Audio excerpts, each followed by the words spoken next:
Hello students, welcome back to our YouTube family. Student, आज के video में हम देखते हैं बीएससी फर्स्ट सेमेस्टर मैथ के एक पेपर का सॉल्यूशन, जो कि है हमारे बुंदेलखंड यूनिवर्सिटी झांसी का। तो इसको पेपर का जो सॉल्यूशन है उसको शुरू करने से पहले मैं आपसे एक छोटी सी रिक्वेस्ट करता हूं कि आपने यदि तक अभी तक चैनल को सब्सक्राइब नहीं करा है तो चैनल को सब्सक्राइब कर लें, और वीडियो आपको कैसी लगी कमेंट में ज़रूर बताएं, ताकि कोई कमी हो तो मैं उसे सुधार सकूं। और आपको वीडियो अच्छी लगी होगी तो उससे मुझे मोटिवेशन मिलेगा। तो देखिए, सबसे पहला क्वेश्चन है हमारा इवेल्युएट। ये हमें लिमिट दे रखी है, इसकी हमें लिमिट फाइंड करनी है। तो इसका सॉल्यूशन देखते हैं, और आप गलती कहाँ पर करोगे वो भी बताऊंगा। तो देखिए, इसकी जो लिमिट फाइंड करते हैं हम, तो जनरली हम जो करते हैं वो आर एच एल निकाल कर और इसकी लिमिट हम 1 निकाल देते हैं, जो कि गलत तरीका है, और मैंने भी 1 ही निकाली थी। तो देखिए, इसकी लिमिट जो आएगी वो डज नॉट एग्जिस्ट आएगी। तो इसका सॉल्यूशन देखते हैं। हम पहले से लेट कर लेंगे। Let L is equal to limit x tends to 0 e की power 1 upon x minus 1 upon e की पावर 1 अपॉन एक्स प्लस 1। ठीक है। अब कोई फंक्शन की लिमिट कब एग्जिस्ट करती है? जब उसकी आर एच एल यानी राइट हैंड लिमिट और लेफ्ट हैंड लिमिट दोनों इक्वल आ जाए, यानी कि आर एच एल हमारी एल एच एल के इक्वल आ जाती है, तो हम कहते हैं कि उस फंक्शन की लिमिट एग्जिस्ट कर रही है। और इसे हम लिखते हैं लिमिट, या तो इस प्रकार से लिख देते हैं एच टेंस टू, या यहाँ पर एक्स लेंगे तो x tends to a plus, जब हम आर एच एल निकालेंगे, f of x is equal to limit x tends to a minus f of x, यानी फंक्शन की लिमिट। और जब ये दोनों इक्वल होती हैं तो हम लिखते हैं limit x tends to a f of x, यानी हम ए पर निकाल रहे हैं फंक्शन की लिमिट जब हमारा एक्स ए को टेंड करता है। ठीक है। तो अब पहले हम इसके लिए आर एच एल निकालते हैं, यानी राइट हैंड लिमिट। तो ये कितनी हो जाएगी? Limit x tends to a positive f of x, इसे हम लिख सकते हैं limit h tends to 0। A positive यानी ए से थोड़ा सा आगे राइट साइड की ओर। तो देखिए, हम एच टेंस टू 0 ले रहे हैं, तो ये हो जाएगा हमारा एफ, ए पर निकाल लें तो ये हो जाएगा ए प्लस एच। ठीक है, यहाँ तक कोई प्रॉब्लम नहीं है आपको? तो आगे चलते हैं। तो अब देखिए, ए प्लस एच, और हम किस पर निकाल रहे हैं? इस क्वेश्चन में निकाल रहे हैं 0 पर। तो हम लिखेंगे 0 प्लस, और यहाँ 0 प्लस एच। तो अब जहाँ पर भी एक्स है उसके प्लेस पर हमें 0 प्लस एच रख देना है। तो 0 को तो मैं छोड़ रहा हूँ, डायरेक्ट हमें एच रख देंगे। तो ये हो जाएगा limit h tends to 0 e की power 1 upon h minus 1 upon e की पावर 1 अपॉन एच प्लस 1।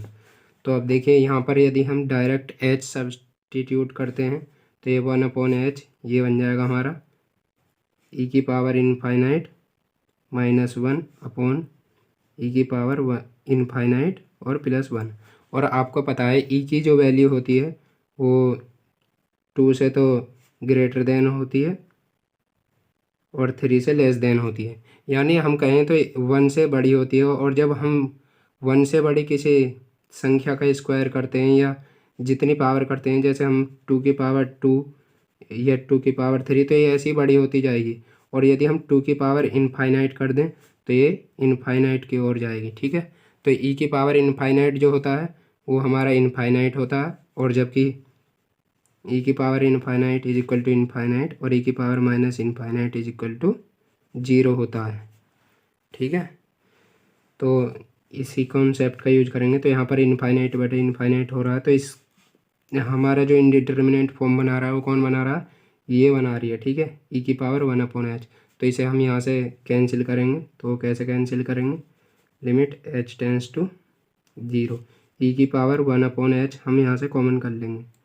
तो ई की पावर 1 अपॉन एच, यहाँ पर 1 आ जाएगा माइनस, यहाँ पर 1 अपॉन एच नहीं है तो इसके आ जाएगी बटे में ई की पावर 1/h।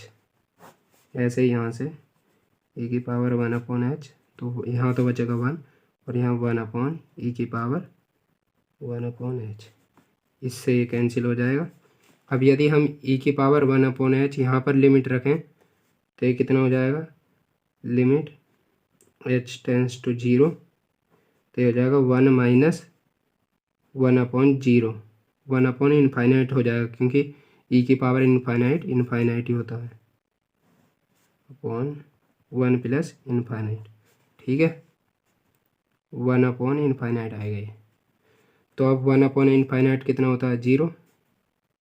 ये यहाँ पर लिमिट नहीं आएगी क्योंकि लिमिट तो हमने यहाँ पर पुट कर दी है, तो ये हो जाएगा 1 माइनस 0/1 प्लस 0। यानी हम फाइनली कहें तो हमारी जो RHL आई है वो कितनी आई है, 1 आई है। और मैंने भी क्वेश्चन यहीं पर ही छोड़ दिया था, तो आप भी गलती ना करें इसकी। अब LHL निकालेंगे हम। नाउ LHL ये कितनी हो जाएगी, लिमिट, इसे थोड़ा फास्ट कर लेते हैं, x tends to 0 minus f(x), ये बराबर हो जाएगा limit h tends to 0 f(0 minus h)। यदि हमारा यहाँ पर a होता तो हम लिखते a माइनस h, वो आपको पता ही है। ठीक है, अब जहाँ पर भी x है उसके प्लेस पर 0 माइनस h रख देंगे, तो ये हमारी कितनी हो जाएगी, limit h tends to 0 e की पावर 1/, जब 0 माइनस h करेंगे तो ये हो जाएगा माइनस h और -1/, e की पावर 1/, माइनस h और +1। अब जैसे इसमें हम h के प्लेस पर 0 रखेंगे तो ये हो जाएगा e की पावर -इनफाइनाइट -1/, e की पावर -इनफाइनाइट +1। और e की पावर -इनफाइनाइट कितना होता है, तो ये होता है e की power -infinite is equal to 0। ठीक है, क्योंकि निगेटिव पावर करते जाएंगे। जैसे मैं लिखता हूँ 2 की पावर -1, तो मतलब 1/2। मैं लिखता हूँ 2 की पावर -3, तो ये हो जाएगा 1/2 की पावर 3। तो आप देखेंगे ये 1/2 बड़ा है, किससे बड़ा है, 1/2 की पावर 3 से। तो जैसे जैसे ये इसकी पावर बढ़ाते जाएंगे तो ये वैल्यू छोटी होती जाएगी, यानी ये 0 की तरफ टेंड करेगी। ठीक है, तो e की पावर इनफाइनाइट 0 हो जाएगा। और जब यहाँ पर 0 रखेंगे तो इसकी लिमिट जो आ जाएगी, LHL इज इक्वल टू कितनी आ जाएगी हमारी, 0 माइनस 1/0 + 1, यानी फाइनली हम कह सकते हैं -1 आ जाएगी।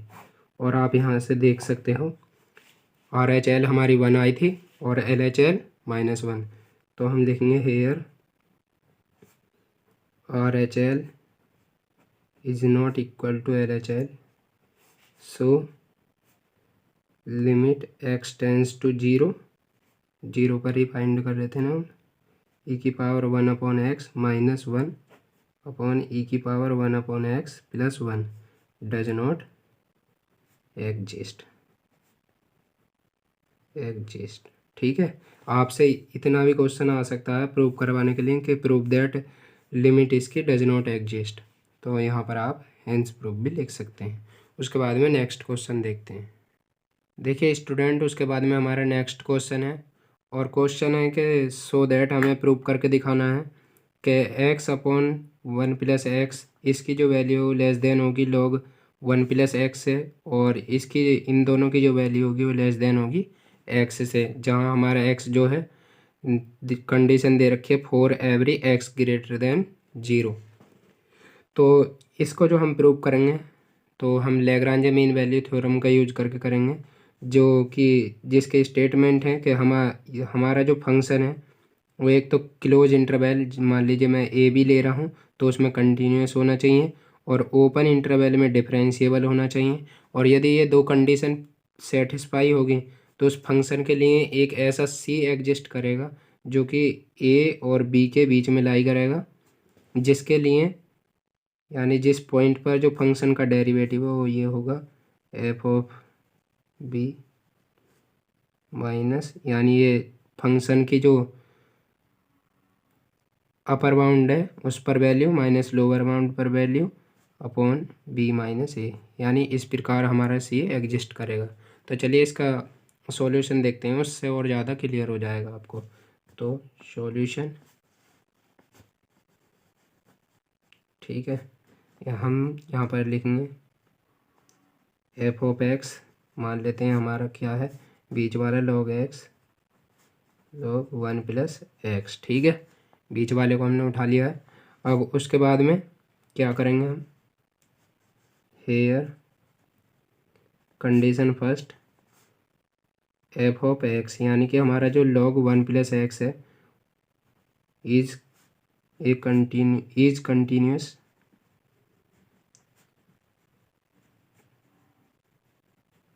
इन क्लोज इंटरवल। कौन से में, 0 से बड़े के लिए कह रहा है, तो ये हो जाएगा 0 से x तक, कोई भी हम x मान लेते हैं यहाँ तक। और उसके बाद में सेकंड कंडीशन लिखेंगे F of x is differentiable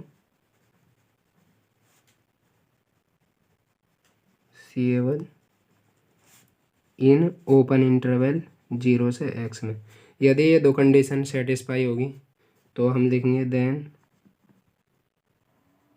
third condition क्या होती है लैग्रांज मीन वैल्यू थ्योरम की, देयर एग्जिस्ट, इसका मतलब क्या होता है, there exist a c such that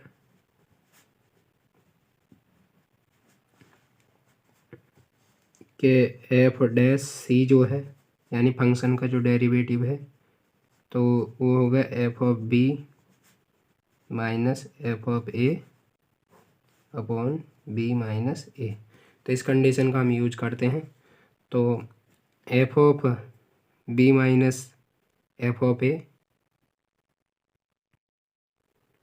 अब यहाँ पर हमारा b क्या है, तो यहाँ पर देखेंगे x है और a कितना है, 0 है।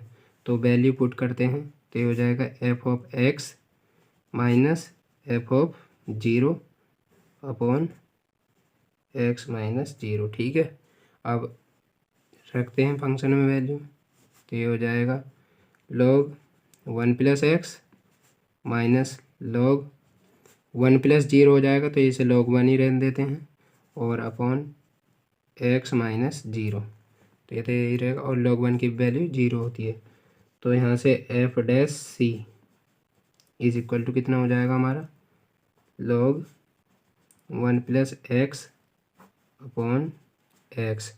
अब जब हम इसका log x का डिफ्रेंशिएशन करते हैं, आप देखिए f of x is equal to है हमारा log 1 प्लस एक्स।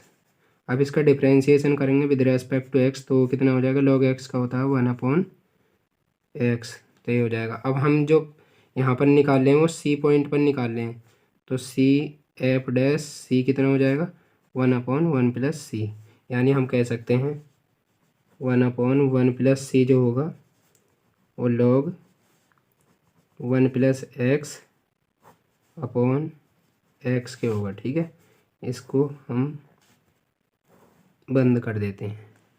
उसके बाद में ये हमारा सी कैसा होगा, सी की जो वैल्यू है वो हमारे 0 से और एक्स के बीच में लाई करनी चाहिए। अब जब 0 से एक्स के बीच में लाई करेगी तो मैं क्या करता हूँ, सब जगह पर हम 1 ऐड कर देते हैं, 1 प्लस सी और 1 प्लस एक्स। ठीक है, कोई प्रॉब्लम नहीं है, हम ऐड कर सकते हैं यहाँ पर 1। अब उसके बाद में आप देखिए, जैसे मैं लिखता हूँ 2 लेस देन 3 लेस देन 5, ये लिखा मैंने। ठीक है, यदि मैं इस आइडेंटिटी को चेंज करता हूँ, यानी मैं कर देता हूँ 1/2 1/3 1/5, तो ये यहाँ पर आइडेंटिटी चेंज हो जाएगी, क्योंकि 1/2 1/3 से बड़ा होता है और 1/3 1/5 से बड़ा होता है। तो यही मैं यहाँ पर करने जा रहा हूँ, यानी इसको मैं रिवर्स कर दूँगा अब, तो ये हो जाएगा 1 ये तो 1 ही रहेगा फिर भी, और आइडेंटिटी हो जाएगी इधर को, और ये 1/1 प्लस सी, और यहाँ से 1/1 प्लस एक्स। ठीक है, यहाँ तक कोई प्रॉब्लम नहीं है। उसके बाद में मैं इसे ऐसे भी तो लिख सकता हूँ 1/1 प्लस एक्स 1/1 प्लस सी। अब मैंने बस आइडेंटिटी इधर को लगा दी है, ये हो जाएगा 1।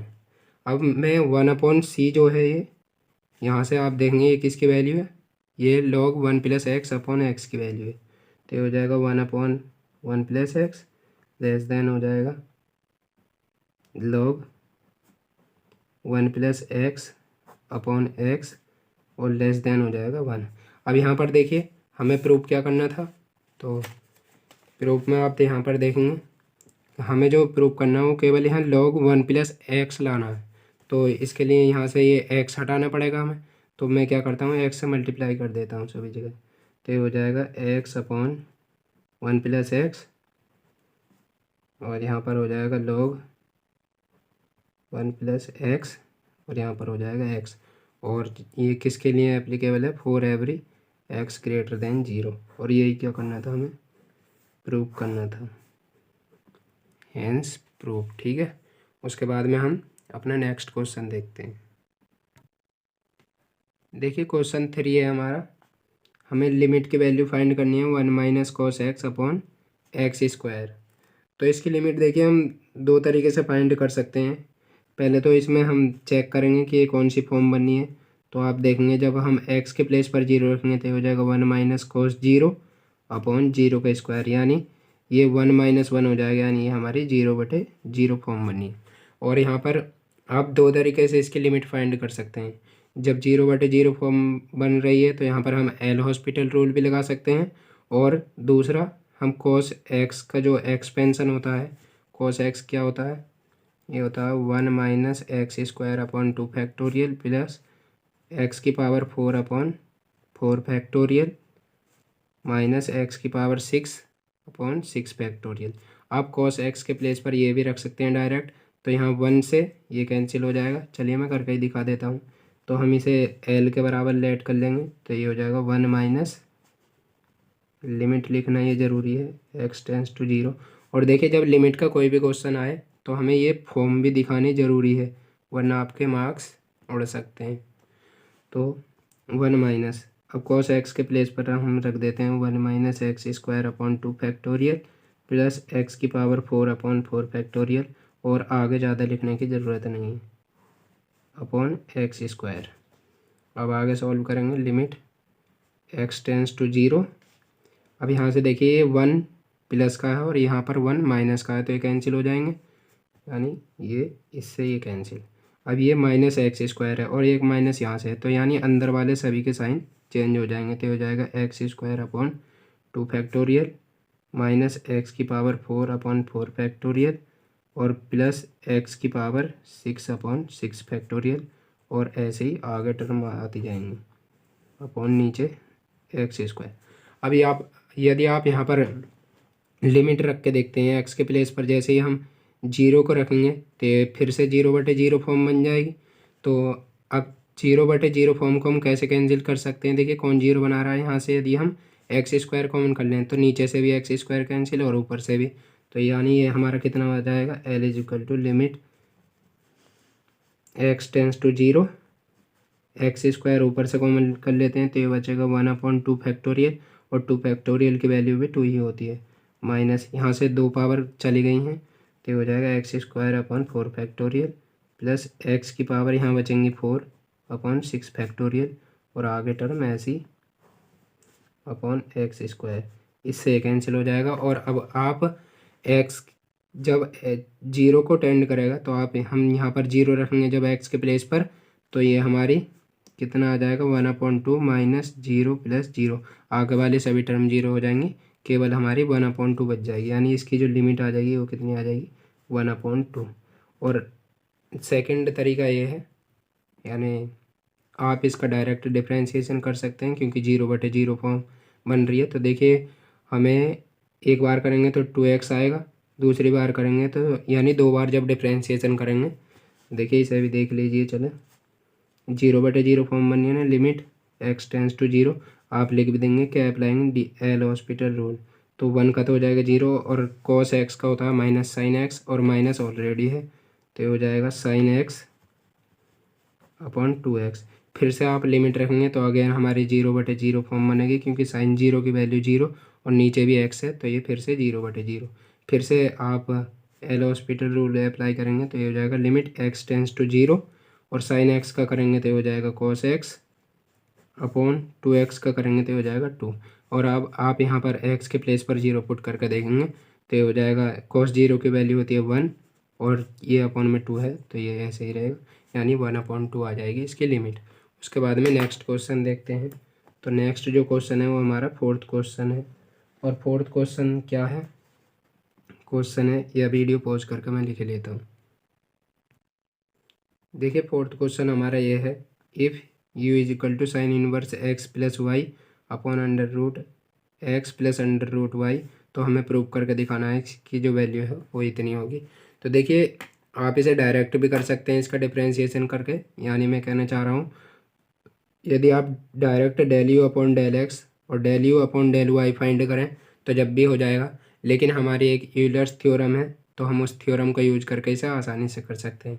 तो देखिए इसका सॉल्यूशन क्या होगा, क्योंकि सॉल्यूशन से आपको ज़्यादा समझ में आ जाएगा। तो क्या करेंगे, हमें बी है जो दे रखा है, या चलो लिख लेते हैं वो u is equal to sine inverse, और मैं यहाँ से ना एक्स को कॉमन कर लेता हूँ, एक्स कॉमन कर लिया तो ये हो जाएगा 1 प्लस वाई अपॉन एक्स। और ऐसे ही, यानी एक्स को नहीं कॉमन कर रहा मैं बता रहा हूँ, तो यहाँ से ना आपको जो एक्स है उसकी हाईएस्ट पावर कॉमन करनी है। तो एक्स की हाईएस्ट पावर कितनी है 1, तो यहाँ से हम 1 पावर कॉमन कर लेंगे, और नीचे एक्स की हाईएस्ट पावर कितनी है 1/2, यानी एक्स की पावर 1/2 हम कॉमन कर लेंगे। तो अंदर क्या बचेगा, यहाँ से बचेगी 1 प्लस, और ये हो जाएगा वाई अपॉन एक्स की होल पावर 1/√2। इसे हम ऐसे भी लिख सकते हैं ना, ठीक है। उसके बाद में इस साइन इनवर्स को इधर ले आएंगे, ये होता नहीं है लेकिन हम या दोनों तरफ साइन लेंगे तो साइन इनवर्स कैंसिल हो जाएगा। यानी मैं कहना चाह रहा हूँ sine u is equal to हो जाएगा एक्स, इसे जब एक्स की पावर बचेगी 1/2, और मैं इसे लिख सकता हूँ वाई की पावर वाई अपॉन एक्स की होल पावर 0, और इसे वाई अपॉन एक्स की होल पावर 1, और नीचे वाले को 1 प्लस, यानी इसकी भी पावर 0 करके वाई अपॉन एक्स की होल पावर 1/2। यानी मैं अब ऐसे क्यों करा मैंने, तो मैंने इसकी डिग्री जो बताने का वो सबसे इजी मेथड देखा है। तो यहाँ से x की जो लास्ट में जो पावर आएगी वही हमारे फंक्शन की डिग्री हो जाएगी। यानी मैं कहना चाह रहा हूँ कि यहाँ पर ये साइन यू जो फंक्शन है वो हमारा 1/2 डिग्री का फंक्शन है, तो इसे साइन यू को हम मान लेते हैं v। तो अब हम यहाँ पर थोड़ी सी लाइन लिख देते हैं, here v is equal to sine u is a homogeneous function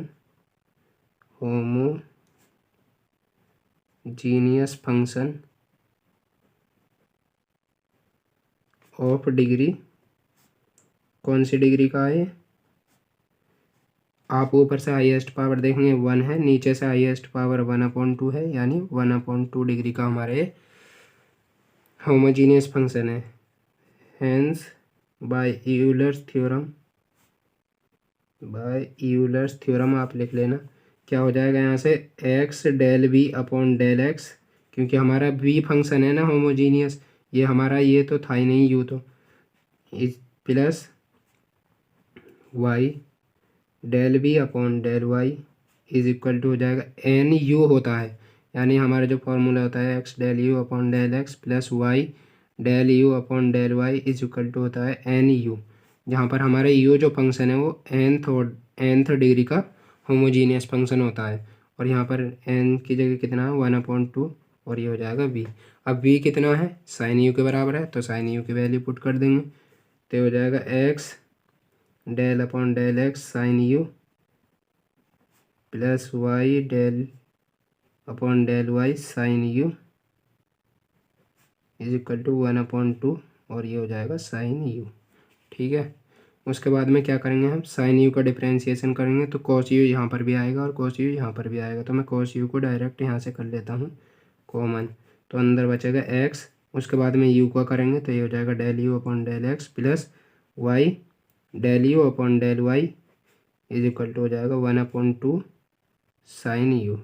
अब देखिए यहाँ पर कॉस यू मल्टीप्लाई में इधर जाएगा तो डिवाइड में जाएगा, तो ये और sine u upon cos u ये क्या बन जाएगा हमारा टेन यू, यानी यहाँ पर हमारा मामला होने वाला है ख़त्म, x plus y del u upon del y is equal to हो जाएगा 1/2 टेन यू। और यही क्या करना था, हमें प्रूव करना था, डायरेक्ट डिफरेंशिएशन करते तो काफ़ी लेंथी हो जाता। उसके बाद में नेक्स्ट क्वेश्चन हमारा सेकंड बुक से है, इंटीग्रल कैलकुलस से, तो उस क्वेश्चन को लिखते हैं क्योंकि मेरे पास पेपर तो है नहीं। देखिए नेक्स्ट क्वेश्चन है हमारा 5 और हमें 5 ही क्वेश्चन सॉल्व करने थे, बट मैं आगे 2 भी करा दूंगा क्योंकि क्वेश्चन काफ़ी दे रखे थे और कुछ ईजी भी हैं और 2 मेरे समझ में नहीं आए तो मैं उन्हें छोड़ दूंगा। तो यहाँ पर हमें क्वेश्चन है 5, in the cycloid x is equal to a t plus sine t और y is equal to a bracket में 1 माइनस कॉस टी। हमें प्रूव करके दिखाना है कि रो बराबर 4a कॉस टी बाई 2 होता है। रो जहाँ पर हमारा रेडियस ऑफ कर्वेचर है और यहाँ पर आप देखेंगे ये हमारा x है और ये y है। तो हमें जो कार्टेशियन फॉर्म में है रेडियस ऑफ कर्वेचर का फॉर्मूला पता होना चाहिए। वो क्या होता है 1 प्लस y1 का स्क्वायर इसकी होल पावर 3/2 इंटू y2 यानी d square y upon d x square. तो चलिए पहले हमें d y upon d x find करना है और d y upon d x कैसे फाइंड करेंगे। यहाँ पर देखिए ये टी में पैरामीटर में हैं, ठीक है, ये दोनों टी के फंक्शन है। तो हमारा जो d y upon d x हो जाएगा वो किसके बराबर हो जाएगा, d y upon d t upon d x upon d t के, ठीक है। तो हमें पहले जो फाइंड करना है वो d y upon d t find करना है, फिर d x upon d t. उसके बाद में हम ये y2 फाइंड करेंगे यानी हम d square y upon d x square find करेंगे। तो देखिए आपको मेरा मानना है यदि आपको कुछ ना पता हो और फॉर्मूला पता हो तो आप फॉर्मूले के अकॉर्डिंग चलें तो आसानी से सवाल हो जाएंगे सभी। तो इसका सॉल्यूशन देखते हैं। तो पहले मैं x का t के रेस्पेक्ट में कर देता हूँ, तो ये हो जाएगा d x upon d t is equal to, ये तो हमारा कॉन्स्टेंट है और t का करेंगे तो 1 हो जाएगा और साइन t का cos t 1 plus cos t हो जाएगा। इसी प्रकार से हम करेंगे d y upon d t is equal to, ये तो 1 ही रहेगा और एक इसका 1 का करेंगे तो ये 0 हो जाएगा और कोस टी का करेंगे तो ये माइनस साइन टी होता है और माइनस ऑलरेडी है तो ये हो जाएगा ए साइन टी, यानी फाइनली कह सकते हैं हम ए साइन टी। उसके बाद में हम d y upon d x find करते हैं, d y upon d x is equal to कितना हो जाएगा, a sine t upon a 1 plus cos t, ठीक है, ए से ए कैंसिल हो जाएगा। उसके बाद में हम फाइंड करते हैं d y d square y y upon d x square. आप डायरेक्ट यहाँ पर इसे हाफ एंगल वाले फॉर्मूले में भी ब्रेक कर सकते हैं बट मैं अभी बाद में करूँगा। तो ये कितना हो जाएगा, पहले हमें इसका करना पड़ेगा और इसका हम कैसे करेंगे, ये एक काम करते हैं इसे यहीं पर ही ब्रेक कर लेते हैं, ज़्यादा बेटर रहेगा। तो ये हो जाएगा साइन टी का 2 sine t by 2 into cos t by 2 upon 1 plus cos t का फॉर्मूला क्या होता है, ये होता है 2। देखिए जब 1 प्लस हो कॉस 2 थीटा तो हमारा जो फॉर्मूला आता है वो कॉस स्क्वायर वाला आता है, और जब यहाँ पर माइनस हो कॉस 2 थीटा के फॉर्मूले में बता रहा हूँ, जब माइनस हो तो साइन आता है, यानी ये हो जाएगा 1 प्लस कॉस टी का हो जाएगा 2 कॉस स्क्वायर टी बाई 2, क्योंकि यहाँ पर लिख देंगे या 1 प्लस कॉस 2 थीटा जो होता है हमारा होता है 2 कॉस स्क्वायर थीटा के बराबर होता है और थीटा के प्लेस पर हमने क्या करा थीटा बाई 2, तो ये हो जाएगा। अब यहाँ 2 से 2 कैंसिल हो जाएगा और एक इससे ये कैंसिल हो जाएगा, यानी हमारे जो d y upon d x की वैल्यू आ जाएगी वो क्या आएगी, साइन अपॉन कॉस, यानी हो जाएगी 10 टी बाई 2। आप पहले ही सॉल्व कर लेना, अब आप इसका डिफ्रेंशिएशन आराम से कर सकते हो। तो ये हो जाएगा 10 टी का क्या होता है सेक टी, यानी सेक स्क्वायर टी बाई 2। अब टी बाई 2 का करेंगे तो 1/2 तो ऐसे ही आ जाएगा और किसके रेस्पेक्ट में कर रहे हैं एक्स के में, तो ये हो जाएगा D t upon d x. अब देखिए D t upon d x तो हमने कहीं फाइंड नहीं किया था, लेकिन हमने D x upon d t find करा था जो कि हमारा ये हैगा, तो इसकी वैल्यू हम यहाँ पर पुट कर देंगे। तो ये हो जाएगा सेक स्क्वायर, या सेक को भी हम नीचे पहुँचा देते हैं क्योंकि 1 सेक होता है कॉस, ये हो जाएगा कॉस स्क्वायर टी बाई 2 और इसकी वैल्यू हम 1 करके रखेंगे, तो ये हो जाएगी 1/1 ए और 1 प्लस cos t। ठीक है, ये हो जाएगी। तो अब इसे थोड़ा और आगे सॉल्व कर लेते हैं। D square y upon d x square is equal to 1 upon cos square t by two. ज़बरदस्ती पड़ी लकड़ी लिया, मैं इसे ऊपर ही रहने देता, ठीक है, बट कोई नहीं। ए जो है इसे हम पहले लिख देते हैं, और 1 प्लस cos t का फॉर्मूला फिर से हो जाएगा 2 cos square t by to. अब देखिए cos square t by to की कितनी पावर हो जाएगी, 4 हो जाएगी, यानी हो जाएगा 1 अपॉन 2a तो अलग लिख लेते हैं, और ये हो जाएगा cos की पावर 4 और एंगल जो है हमारा टी बाई टू। अब हमें कुछ नहीं करना, सीधे इस फॉर्मूले में वैल्यू चिपका देनी है हमें। तो यहाँ से रो बराबर क्या हो जाएगा, यानी रेडियस ऑफ कर्वेचर हो जाएगा। फॉर्मूला नहीं लिख रहा हूँ मैं, डायरेक्ट वैल्यू पुट कर रहा हूँ। तो हो जाएगा 1 प्लस y1 का स्क्वायर, y1 कितना था हमारा 10 स्क्वायर, यहाँ से देख सकते हैं 10t/2 था। जब इसका स्क्वायर करेंगे तो हो जाएगा 10 स्क्वायर t/2 इसकी whole power 3/2 upon d square y upon d x square, direct ऐसे ही रखना है। तो ये हो जाएगा 1/2, तो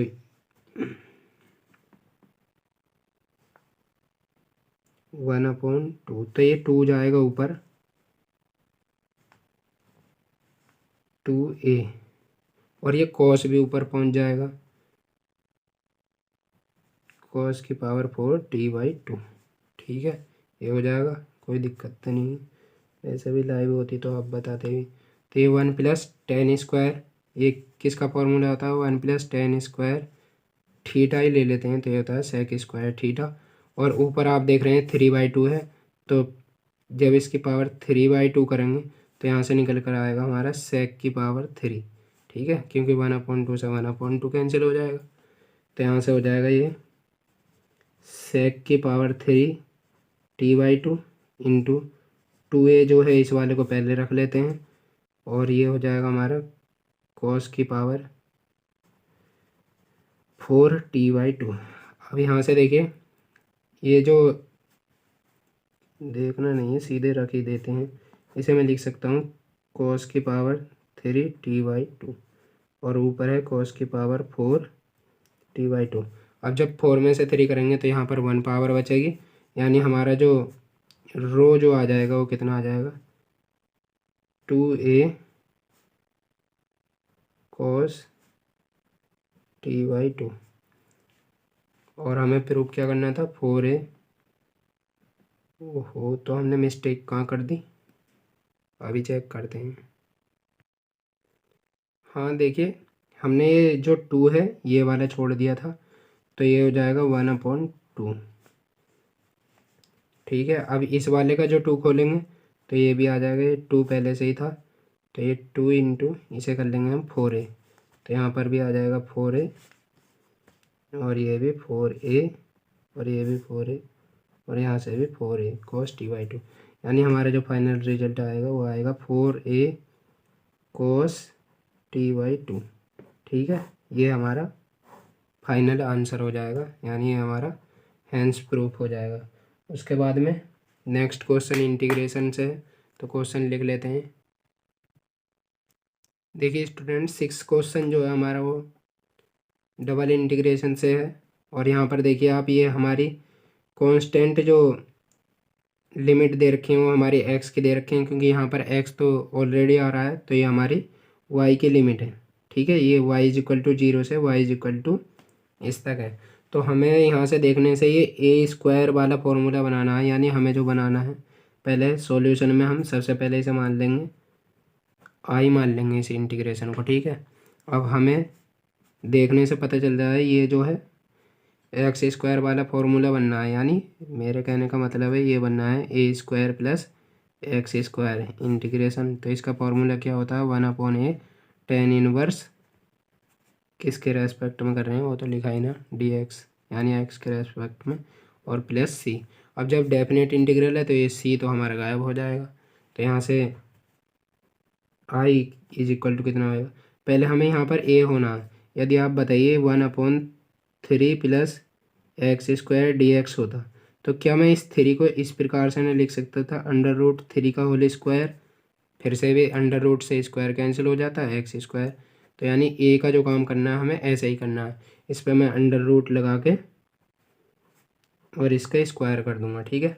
तो i इज इक्वल टू कितना हो जाएगा, 0 से 2, ये वाली लिमिट ऐसी ही रहेगी, और यहाँ पर हो जाएगा 1 लिमिट लगानी है अब हमें 1/a का काम क्या कर रहा है, 4 + x²। उसके बाद में tan इनवर्स x किसके रेस्पेक्ट में कर रहे हैं, y के, तो हो जाएगा y/a का काम कौन कर रहा है, फिर से वही कर रहा है, 4 + x²। अब इसकी लिमिट पुट कर देते हैं, लिमिट कहाँ से, 0 से लेके √4 + x² तक पुट करनी है। और उसके बाद में ये जो कुछ भी ताम झाम आएगा इसका हमें x के रेस्पेक्ट में इंटीग्रेशन भी करना है, तो हम यहाँ पर dx भी लगा देते हैं। उसके बाद में आप जैसे ही यहाँ पर इसकी अपर लिमिट रखेंगे तो यहाँ से देखिए y के प्लेस पर रखनी है, क्योंकि हमने y के सापेक्ष ही हमने इंटीग्रेशन करा था। तो यहाँ पर y की वैल्यू जैसे ही इसे रखेंगे तो ये पूरी कैंसिल हो जाएगी, यानी ये आ जाएगा हमारा tan इनवर्स 1। तो चलिए अभी कर लेते हैं और थोड़ा, 0 से 2 और 1/√4 + x², ये आ जाएगा। और ये हो जाएगा tan इनवर्स, लिमिट तो हमें यहीं पर ही रखनी थी ना, tan इनवर्स 1 और माइनस, जैसे ही हम y के प्लेस पर 0 रखेंगे तो ये पूरा 0, और tan इनवर्स 0 की वैल्यू 0 होती है, इंटू dx, यानी tan इनवर्स 1 की वैल्यू होती है π/4। तो π/4 को हम इंटीग्रेशन से कर लेंगे बाहर, और ये हो जाएगा 0 से 2 √ इस 4 को लिख सकता हूँ मैं √x² + 2 का स्क्वायर इंटू dx। अब इसका फॉर्मूला क्या होता है, किसका फॉर्मूले की बात कर रहा हूँ, इंटीग्रेशन √a² + x²। इसका जो डायरेक्ट फार्मूला होता है वो होता है हमारा log x मोड के अंदर प्लस जो है वो सही रख देना है, x² + a², और प्लस c आता है, और हमारा यहाँ डेफिनेट इंटीग्रल है तो ये हमारा c गायब हो जाएगा। तो यानी कि i जो आ जाएगा वो कितना आ जाएगा हमारा, π/4 तो ऐसे ही रहेगा। उसके बाद में इसका चलो इंटीग्रेशन कर ही देते हैं अब, log x प्लस √ के अंदर क्या है, x² + 4, और इस पर हमें लिमिट लगानी है 0 से 2। तो अब हम जैसे ही इस पर 2 रखेंगे लिमिट, तो i इज इक्वल टू कितना हो जाएगा, π/4 तो ऐसे ही रहेगा, और जब 2 रखेंगे तो ये हो जाएगा 2, लिख ही देते हैं 2 प्लस यहाँ पर 4 और 4 8 हो जाएगा, और 8 को लिख सकते हैं हम √ को 2 × √2। अब यहाँ से यदि मैं, चलो अभी पहले इसकी लोअर लिमिट भी रख देते हैं, तो जब 0 रखेंगे तो ये भी 0, ये भी 0, और ये बचेगा √ के अंदर 4, यानी ये बचेगा हमारा log 2। अब log a - b कितना होता है, log a/b, और यहाँ से मैं 2 को कॉमन कर सकता हूँ इसे, तो ये हो जाएगा π/4 log 2, तो मैंने कॉमन कर लिया इसमें से, तो यहाँ बचेगा 1 + √2 अपॉन ये जो 2 है ये इसके बटे में पहुँच जाएगा, तो इस 2 से 2 कैंसिल हो जाएगा, यानी हमारा जो इंटीग्रेशन आ जाएगा वो कितना आ जाएगा, π/4 log 1 + √2, और जो कि हमारा फाइनल आंसर हो जाएगा, आंसर, ठीक है। उसके बाद में हम करते हैं नेक्स्ट क्वेश्चन। देखिए स्टूडेंट, हमारा जो नेक्स्ट क्वेश्चन है वो हमारा ये है, और ये वेक्टर कैलकुलस से क्वेश्चन है, और हमें प्रूव करना है कि ग्रेडियंट r⁻³ की जो वैल्यू होगी वो ये होगी। वैसे आपको शॉर्ट मेथड बता रहा हूँ, जब भी आपको ग्रेडियंट की वैल्यू निकालनी हो, जैसे यहाँ पर निकालेंगे तो आप सबसे पहले इसका डिफ्रेंशिएशन करना, तो इसका जो डिफ्रेंशिएशन हो जाएगा -3 तो आगे आ जाएगा, और r की पावर आएगी -4, और उसके बाद में लगा देना r²। अब r यहाँ पर वेक्टर है, तो इस वेक्टर को हम क्या लिख सकते हैं, -3 r की पावर -4, और आपको पता है यूनिट वेक्टर जो होता है वो r वेक्टर अपॉन r का मैग्नीट्यूड, और जब ये r अपॉन में से ऊपर जाएगा तो ये हो जाएगा r की पावर -5 इंटू आर वेक्टर, यानी ये इसका आंसर आ जाएगा। बस अब हम ये प्रूव करके दिखाना है। तो इसका सॉल्यूशन देखेंगे। यदि आपके पास टाइम हो तो इसको ग्रेडियंट को पूरा खोल के जब इसे प्रूव करना, और जब टाइम शॉर्ट हो तो इतना कर देना, काम चल जाएगा। वैसे 5-6 नंबर में क्वेश्चन है तो हमें लेंथ ही करना है। तो चलिए इसको करते हैं। तो हम देखेंगे, पहले ग्रेडियंट की वैल्यू लिख देते हैं, del upon del x i cap plus del upon del y j cap plus del upon del z के कैप। ठीक है, और उसके बाद आर की पावर -3, यानी हम कह सकते हैं हेयर, एक को निकाल लेते हैं, उसके बाद में सिमिलरली करके लिख देंगे del upon del x r की पावर -3। तो ये कितना हो जाएगा, आर की पावर -3 का डिफरेंशिएशन कितना हो जाएगा। उससे पहले हम यहाँ पर देखिए क्या दे रखा है, ये दे रखा है हमें r vector is equal to x i cap plus y j cap plus z के कैप। यदि मैं इसके मैग्नीट्यूड की बात करूँ तो वो कितना हो जाएगा, अंडर रूट आई जे और के कैप, इनके जो डायरेक्शन रेशियो है इनका स्क्वायर करके जोड़ देंगे, यानी इसका जो मैग्नीट्यूड हो जाएगा, कहने का मतलब है ये हो जाएगा। ठीक है, जेड स्क्वायर। यदि मैं इसका स्क्वायर कर देता हूँ तो इसका मैग्नीट्यूड है, तो इसे मैं डायरेक्ट ऐसे ही लिख सकता हूँ, वेक्टर लगाने की कोई ज़रूरत नहीं। R square equal to x square plus y square plus z square, ये हो जाएगा। ठीक है, अब इसका हम यदि एक्स वाई जेड के रेस्पेक्ट में पार्शियली डिफ्रेंशिएशन करें, जैसे हम पहले एक्स के रेस्पेक्ट में करेंगे तो आर स्क्वायर का हो जाएगा 2r, और जब आर का करेंगे एक्स के रेस्पेक्ट में तो ये हो जाएगा, और उसके बाद में ऐसे ही इसका करेंगे एक्स स्क्वायर का तो 2x हो जाएगा, और x का करेंगे तो 1। बाकी ये दोनों कांस्टेंट की तरह ट्रीट होंगे जब हम इसका पार्शियल डिफरेंशिएशन करेंगे। तो इस 2 से 2 कैंसिल हो जाएगा, यानी हमारे जो del r upon del x, इसकी जो वैल्यू कितनी आ जाएगी, x अपॉन आर। इसी प्रकार से आप del r upon del y की वैल्यू निकालेंगे तो y अपॉन आर हो जाएगी, और ऐसे ही del r upon del z, इसकी वैल्यू भी कितनी हो जाएगी, z अपॉन आर हो जाएगी। ठीक है, आप ये करके भी देख सकते हैं। अब जब 6 नंबर में आया तो आप इसे भी करके दिखाना। ठीक है, यानी पहले इसे सॉल्व करेंगे, फिर लिखना नाउ, ये करके अब यहाँ पे हो जाएगा ये, तो इसका डिफरेंशिएशन करेंगे तो ये -3 हो जाएगा, और आर की पावर हो जाएगी -4, और del r upon del x. अब हम del r upon del x क्यों कर रहे हैं, क्योंकि आर जो है हमारा एक्स वाई जेड तीनों का फंक्शन है, ये हो जाएगा। ठीक है, अब इस del r upon del x की वैल्यू रख देंगे हम, ये कितनी हो जाएगी, एक्स अपॉन आर, यानी डेल आर की power -3 upon del x is equal to -3 r की पावर -4 एक्स अपॉन आर।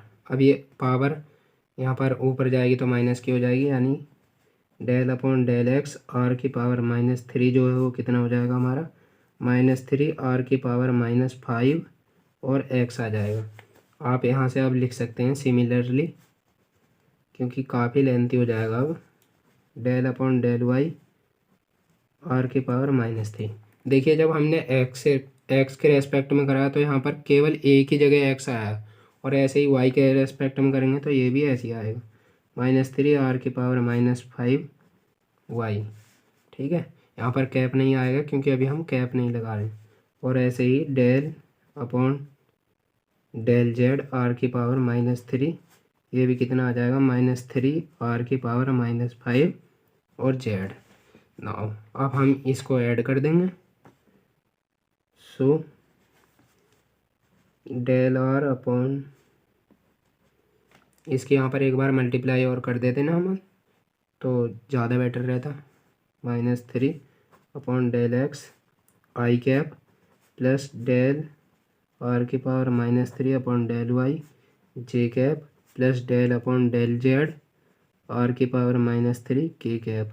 ये किसके बराबर होएगा, इतने की वैल्यू तो हमने निकाल ली है। अब जे कैप और आई कैप और के कैप और लगाने हैं, तो हमें क्या हो जाएगा, -3 आर की पावर -5 एक्स, और यहाँ पर हो जाएगा आई कैप प्लस या यहाँ से इसे कैंसिल करते हैं, माइनस ही आ जाएगा क्योंकि -r की पावर -5 और ये हो जाएगा जे कैप प्लस फिर से माइनस आर की पावर -5 और यहाँ पर वाई नहीं लिखा, जेड के कैप, ये हो जाएगा। अब आर की पावर ये इतना जो है सभी में से कॉमन है, इम्प्लाई दैट, तो हो जाएगा -3 आर की पावर -5, इसे कॉमन कर लेंगे, ये बचेगा अंदर x i cap plus y j cap plus z के कैप। और ये हमें किसकी वैल्यू दे रखी थी, हमें आर वेक्टर की वैल्यू दे रखी थी। तो यानी हमारा जो ग्रेडियंट हो जाएगा आर की पावर -3 का, वो कितना हो जाएगा -3 आर की पावर -5 और आर वेक्टर हो जाएगा। और यही हमें क्या करना था, प्रूव करना था, हेंस प्रूफ। ठीक है, तो एक और लास्ट क्वेश्चन है, या इतने ही रहने देते हैं, ठीक है, क्योंकि हमें 5 क्वेश्चन करने थे और हमने 7 क्वेश्चन कर लिए हैं और वीडियो भी काफ़ी लेंथी होगी।